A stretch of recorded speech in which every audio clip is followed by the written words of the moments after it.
First Priority is giving away a total of $25,000 in scholarships to graduating seniors. We are looking for dedicated student leaders who want to continue making an impact after they graduate high school. If you or someone you know is interested in applying, please visit firstpriority.club/scholarship. The deadline to apply is April 15th, 2025. Working with the local church to take the hope of Christ to every student in the United States. This is First Priority. Now here are your hosts, Steve Cherrico and Brad Skelling.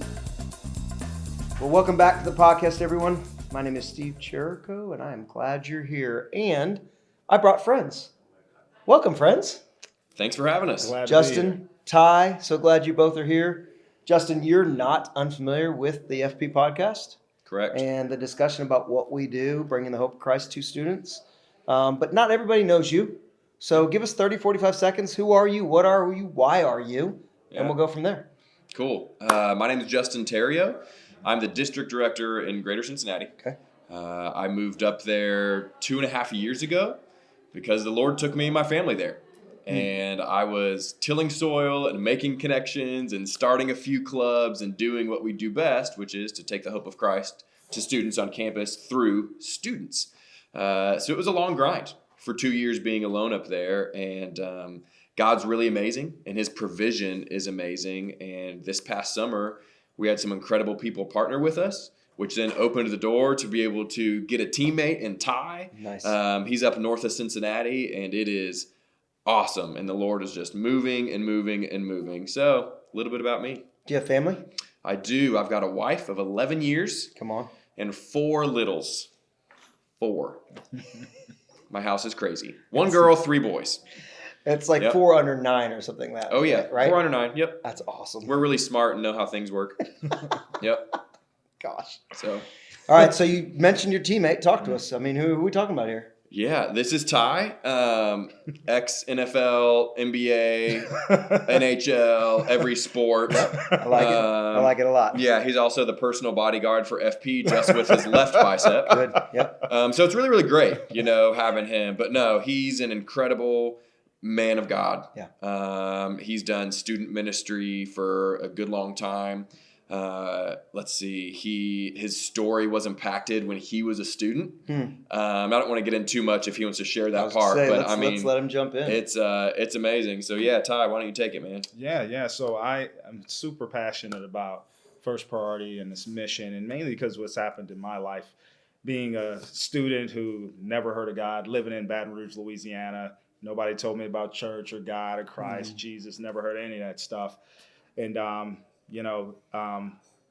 the day that could have been the last day of my life, I ended up meeting Christ with another person who was a student who decided to share Christ with me. And it wasn't a First Priority group, but if it was an adult talking to me, I probably wouldn't have listened because it was another peer I did. So that's what makes me just so passionate about what we're doing here at First Priority. I've been with First Priority a very short period of time, only a month, but I love it. I love the mission, and I feel like this is what God's called me to do for a long period of time. It's awesome. We're super glad that you are part of the team at this point. You got wife and family? Yes, I do. I have a wife for 10 years, and we also have 4 kids, coincidentally, 4 under 8. Unbelievable. Yeah. Opposite of me. Yeah, I've got 1 girl, 3 boys. Yeah, and I got 3 girls and then 1 boy. Yeah. Pretty cool. Come on, man. That is great. Yep. All right, so let's dig in on Cincinnati a little bit, right? Yeah. So that's I believe it was the 4th district that was launched, maybe the 3rd, but let's talk a little bit about, you talked about being alone, right? Yep. You talked about even though, and we've had these conversations together, it wasn't that you were siloed, but you were in a lot of ways, right? It wasn't Correct. that you were on your own. You had this office, you had myself jumping in, but you were still in a territory by yourself, right? Yep. Let's talk about this school year. What is the Lord doing in the area this school year? What number of schools are you serving? Tell me about the groups that you're seeing come to the clubs. Talk to me a little bit about that. Yeah, it's been pretty incredible to see even through just last year having 4 clubs. Okay. And this year having churches starting to hear the story and wanting to come alongside of us in that. We're in 15 schools right now. Come on, man. Praise God. It's really cool to see. And even with Ty coming on, in northern Cincinnati, he's trained a handful that will launch either late this year or beginning of January, whichever's best for that fit. But we're going to be at 20-plus schools Come on, man. this year, which is incredible. The students are eating it up. This doesn't exist up there. There's other campus ministries, other avenues for, being a student on campus, living in faith, etc. But student leadership, kind of in its finest, peer-to-peer evangelism, giving them the opportunity. We've seen students just go wild with it. Come on. I was at a club Friday, and it was filled with 81 students. Too many kids for the classroom. They had to meet in the gym. Come on. And then I watched as student leaders shared their testimony and then shared the gospel very clearly. And one of the most important part is giving that time for students to respond to the gospel. Yeah. And 7 students got saved at that club on Friday. Come on. And we're just seeing it. I mean, they're hungry. They're growing. Even if it's a club that's smaller in number, we're seeing the passion right now for taking the gospel to their friends. It's really neat. One of the unique parts about your story, Justin, is that you were homeschooled. Yep. Now, I was around, fortunately or unfortunately, we've been around each other a long time, so I was around your peer group often. Yep. And so you had a lot of friends that were in the public school setting, in some even in private school setting, down in that part of the state. But it's interesting to hear your burden for the public school population. Yeah. Right? Because that was not a world that you grew up in, but God called you to it. So it's fun as you begin to tell that story and talk about your passion for it, that God's really put you in a place to serve those students on a local school campus. Yeah, it's God has a sense of humor. He's like, let's take this homeschool kid who's never been on a bus, never had a locker, never had to deal with anything. Let's plug him into public school ministry. But I think, I'm not going to say it's an advantage, but it's definitely a fresh pair of eyes that I have, because that wasn't my world, period. Yeah. And me being able to come in and encourage students through a clear scope has been really interesting to dive into with doing campus ministry. It's great. So good. Ty, one of the other things I love about you coming on with this team, and I'm going to throw you a little bit of softball, is I hear you talk about being a husband of 10 years and being a father of 4, and that those things are high value for you. Yeah. Talk to me a little bit about what you're seeing in the landscape. Again, you're fresh eyes, right? Yeah. So what are you seeing in the landscape of students right now that you're like, this is why I am drawn to this. This is why, even though our family's a business owner, I'm going to lay some of that down, let somebody else run that day-to-day, and I'm going to put my day-to-day that I have efforts, I'm going to put that into the public school campus. Why? What's the draw for you? Yeah, I think a big thing, Steve, is the kids right now are really searching for truth. And like something that's real. They're searching for truth. Yeah. They are. And they've been told so many lies of so many different things. This will make you feel better. This will help. And they're realizing that none of this is working. Come on. But nobody's telling them what is the one truth. And I feel like, again, back to my story, man, finally somebody told me what this one truth was. Yep. And I feel like that's what kids are looking for. They're looking for the truth. And I will say, they want to hear it and see it from their peers. They want to see their peers doing it. Yeah. They don't want to see some old 45-year-old guy doing it. That's not me. I'm 25. Yeah. But they want to see. They want to see the kids. They want to see the kids that they're hanging out with day to day doing it, and that's why I really believe that truth from their peers. That's what they want to see. That's really good, man. Really good. So you talked a little bit about Cincinnati in terms of geographically. I think it's good for our audience to know the areas that you're covering, because I understand we've got Northern Kentucky, right, that you're still on coordinator search for. Is that correct? Correct. Right? We've got you that's right across the river, right? And then Ty, what part of town are you in? So I'm considered, if you could look at Cincinnati in a couple areas, we got Dayton, which is far up north. I've played some baseball there. Coached some baseball there, yep. Middletown area is the area I'm in, which is between Cincinnati, where Justin is, and between that Dayton, which is much further up north. So Middletown, that area, which consists of a lot of, we're talking about at least 65 schools in just that Middletown area. It's one of the largest counties in Butler, Ohio, right? Butler County is one of the largest counties in Ohio. So that's the area that I'm in. Okay. Excellent. And it's really neat because that area was untapped for me. Yeah. In 2 years being there, it's like, oh my goodness, when I need some help, I want it to be in a place, he's so entrepreneurial. Yep. he needs to go somewhere where he can launch and have space to do so and not really turning over stones that I've already been over. It's been really, really strategic and nice. Now, we've talked a lot about the good. We've talked a lot about the wins. Yeah. Again, I'm privy to the story because I get to help serve you guys and coaching you, right? Ty, tell us a little bit about some things that you've run into that you've been surprised by is not fair, right? But that you've been like, oh, you mean not everybody thinks this is bread and butter? Yeah. Not everybody thinks this is PB&J? Like, yeah, so what are some things that you've run into that you've been like, that's an interesting moment for me as I'm jumping in? Yeah. So uniting the local church, coming in maybe a little naive, just thought everybody would be excited about it like I am. And in some local churches, they want to stay in-house. Is the best way I could say. They, not that they don't understand what we're trying to do, but they feel like their students may not be ready. And I will say that God has equipped all of us to be able to share the gospel. He may not have equipped us to all be pastors or anything, but I think we all can share the gospel. So that has been something that I've run into a couple of times that was, definitely a little different than I expected. So talk about the obstacle. Then we talked about the obstacle. How do you overcome that obstacle? Again, as a new coordinator, what are some things that the Lord said, hey, this is what we're going to do in the midst of this, whether it takes them forever to get there or whether they never get there, right? What are some things you've done in the midst of that? Yeah, I think one thing is, letting them see what's happening in other schools. Good. From that, like letting them be able to see, hey, this is what's happening from kids who are just normal kids that love the Lord. Like let them be able to see the fruit from it, but also continue to give them the opportunity to say no, to eventually say yes, not give up on those places to say, oh, you know what, you can't, you don't want to do it, fine.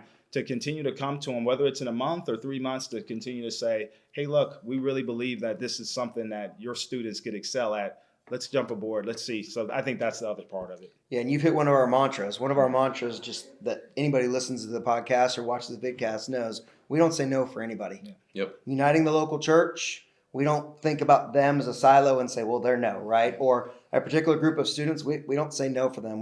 The gospel is pretty clear. Jesus is pretty clear. The gospel is for everybody that's willing to hear it, experience it, and for those that choose to say yes, right? He desires none to be lost. That's pretty clear. So that's a really good approach to the reality that we are going to face roadblocks. And the question is it opportunity or is it a problem? Yeah. Yep. And I'm finding that we have fewer and fewer problems and more opportunities, right? Absolutely. All right, so tenured, right? He's new. Yep. Tenured, what's some things you've run into this particular school year that you're like, man, that's a new opportunity? Yeah, I think obviously uniting local church, right, is still just a big one. Like, hey, this is brand new to the area.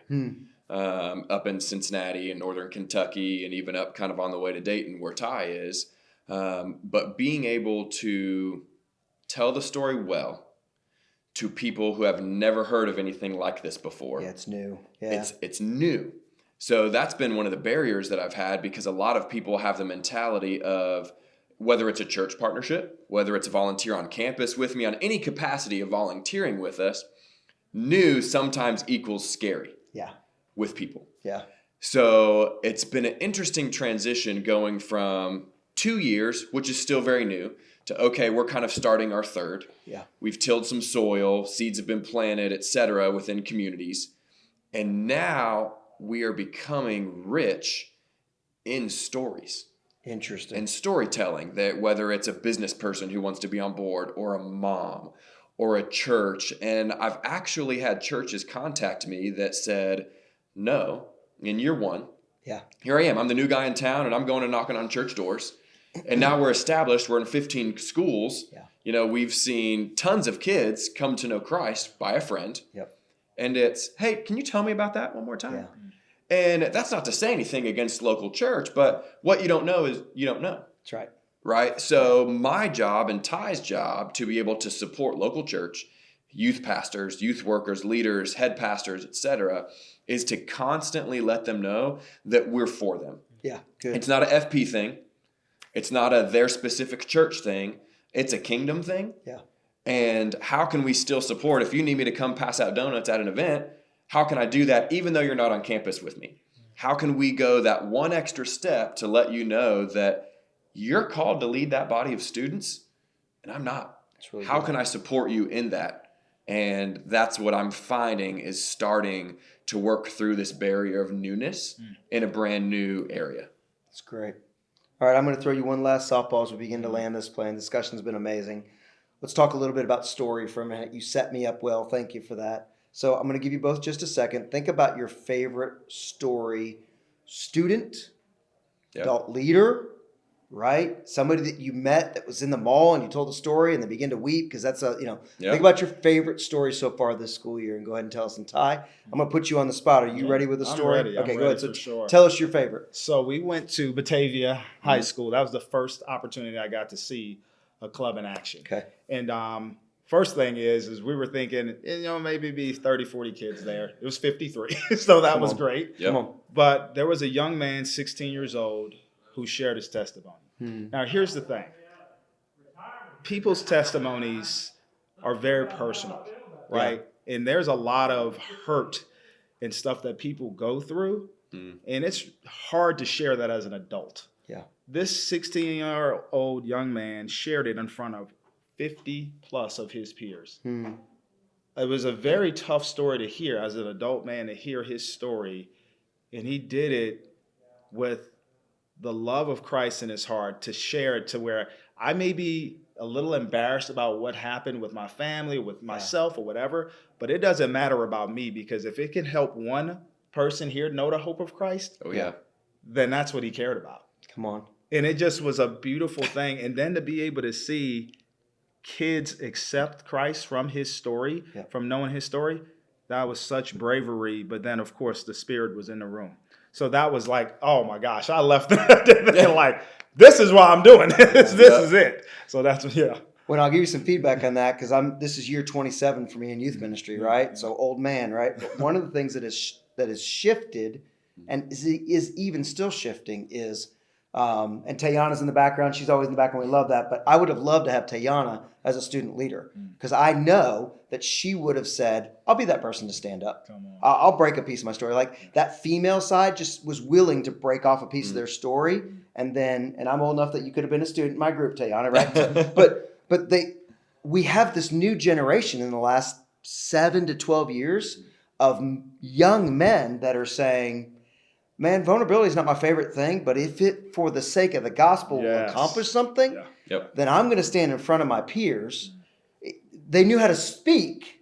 They knew how to be loud. They didn't know how to be honest. And all of a sudden, that vulnerable honesty about this is where I've been, but Jesus. This is what I've been through, but Jesus, right? So when you tell that story, I'm like, thank God he's raising up this next generation. Not that we don't need the ladies. We need the ladies to keep being who they are. But that maturity thing by the guy, that's just something to be told, man. It's so good. Yeah. All right, your turn. Story time.